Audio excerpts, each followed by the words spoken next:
Varnish অঞ্চলের 1 kilometre জল কাদায় রাস্তায় বেহাল স্থানীয় বাসিন্দাদের বিক্ষোভ।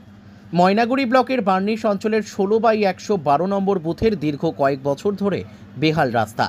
বর্ষা শুরু না হতে রাস্তায় জলমগ্ন এক হাঁটু। রাস্তা দিয়ে যাতায়াত করতে সাধারণ মানুষদের খুবই অসুবিধা, জলকাদা দিয়ে যাতায়াত করতে হয় এলাকার স্থানীয় বাসিন্দা বৃন্দাবন সরকার জানান, দীর্ঘ কয়েক বছর যাবৎ বেহাল রাস্তা, যাতায়াত করতে জলকাদা ভেঙে করতে হয়। এলাকার গ্রাম পঞ্চায়েত সদস্য পঞ্চায়েত প্রধানকে জানানো হলেও তারা কোনো রকম এই বেহাল রাস্তার সংস্কারের কোনো রকম কাজ করছেন না। এই রাস্তা দিয়ে যাতায়াত করার মতো উপযুক্ত নয়। রাস্তা দিয়ে 2 থেকে 2,500 লোকের যাতায়াতের একমাত্র রাস্তা এটি।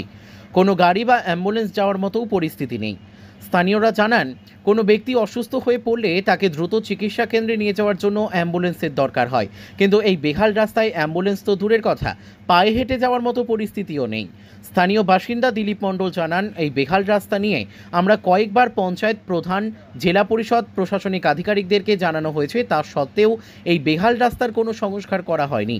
স্থানীয়রা জানান, এই রাস্তা সংস্কার না হলে এলাকার সর্বস্তরের মানুষ বৃহত্তর আন্দোলনে নামবে। রাজ্যের বিভিন্ন জায়গায় উন্নয়ন হলেও কিন্তু বার্নিশ অঞ্চলের 16/112 নম্বর বুথের রাস্তার কোনো সংস্কার করা হয়নি। এ নিয়ে ক্ষোভ প্রকাশ করে স্থানীয় বাসিন্দারা। স্থানীয় পঞ্চায়েত তপন কুমার সরকার জানান, দীর্ঘদিন থেকেই রাস্তা বেহাল, এই নিয়ে তারা ভাবছে যাতে রাস্তায় কিছুটা সংস্কার করা যায় বেড মিশালিট দিয়ে। বার্নিশ অঞ্চলের প্রধান কল্যাণী তরফদার দেবনাথ বলে, রাস্তা বেহাল অবস্থা প্রায় দীর্ঘদিন থেকে।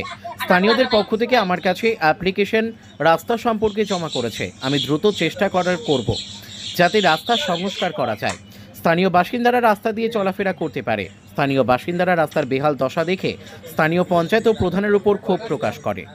ময়নাগুড়ি থেকে সুকুমার বিশ্বাসের রিপোর্ট, আমাদের টিভি। ওই রাস্তা সম্পর্কে ওখানকার পাবলিকজন এখানে আমার কাছে এসেছিল, অ্যাপ্লিকেশনও জমা দিয়েছে।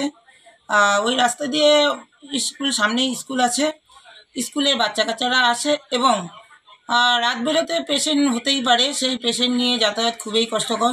সেই সূত্রে আমি আপাতত চালানোর জন্য আমার অফিস থেকে আমার যে অ্যাকাউন্ট আছে পার্সোনাল, সেই অ্যাকাউন্ট থেকে আমি আপাতত RBM এবং বালি দিয়ে সেটাকে চলার মতো করার অর্ডার দিয়েছি। আচ্ছা, আপনার নাম? কল্যাণী তরফদার। আমাদের অঞ্চলের সাথে কথা হয়েছে, প্রধানের সাথে কথা বলছে যে এই আগামী কয়েকদিনের মধ্যেই বেড মিশালি ফেলানোর একটা মনস্থ আমরা করছি আর কি। মোকান্দি তো একটা রাস্তাটা বেশ কিছুদিন ধরেই আমাদের খারাপ আছে, এটা অনেক দিন ধরে। মাঝখানে আমরা একটা মানে রাস্তাটা ঠিক করার মাপ গোছু করছিলাম, কিন্তু কিছু লোক বাধা দিল, এমনভাবে বাধা দিল যে গোটা রাস্তা যদি হয় তাহলে করতে দিব, আর গোটা রাস্তা না হলে আমরা করতে দিব না। তখন দেখা গেল যে টাকার পরিমাণের হিসাবে আমাদের গোটা রাস্তা হচ্ছে না, তখন বাধ্য হয়ে অঞ্চলের টাকা ওইখান থেকে বন্ধ করা হলো। আমরা অল্প দিনের মধ্যেই রাস্তাটা বেড মিশালি ফেলানোর একটা মনস্থ হয়েছে। তপন কুমার সরকার, 12 নম্বর বুথের বাসিন্দা। আমাদের এখানে মানে রোলিং সরকার আসার পরে 10 বছর 12 বছর যাবত এখানে এক কোদাল মাটিও পড়েনি। রিচের আমাদের এখানে বিডিও অফিস থেকে বিডিও আধিকারিক আসছিলেন, বিডিওকে এখানে ঢুকতে দেওয়া হয়নি, আমাদের এখানে শাসক দলের নেতারা ঢুকতে দেয়নি। প্লাস আগামী বুধবার এখানে বিডিও লোক পাঠিয়েছিল, বিডিওর এক লোক আসছিল, বিডিও লোককেও এখানে ঢুকতে দেওয়া হয়নি। আমি আশা করব আমাদের এই গ্রামের স্বার্থের জন্য বিডিও বা জেলা পরিষদের যে আধিকারিক যারা আছে আমাদের এই সুরক্ষার জন্য তুরাঞ্জনই কাজটা করে। আমি বৃন্দাবন সরকার, আমি এলাকারই বাসিন্দা। এটা হচ্ছে বার্নিশ গ্রাম পঞ্চায়েতের অধীন 16/112 নম্বর বুথ। এই যে রাস্তাটা দেখা যাচ্ছে, এই রাস্তাটা দীর্ঘদিন থেকেই একদম বেহাল অবস্থা, কোনো কাজকর্ম হয় না। বর্তমানে এমন একটা পরিস্থিতি, মানে জুতা পায়ে দিয়ে হাঁটলে পরে হাতে জুতা নিয়ে তারপর রাস্তা দিয়ে হাঁটতে হয়।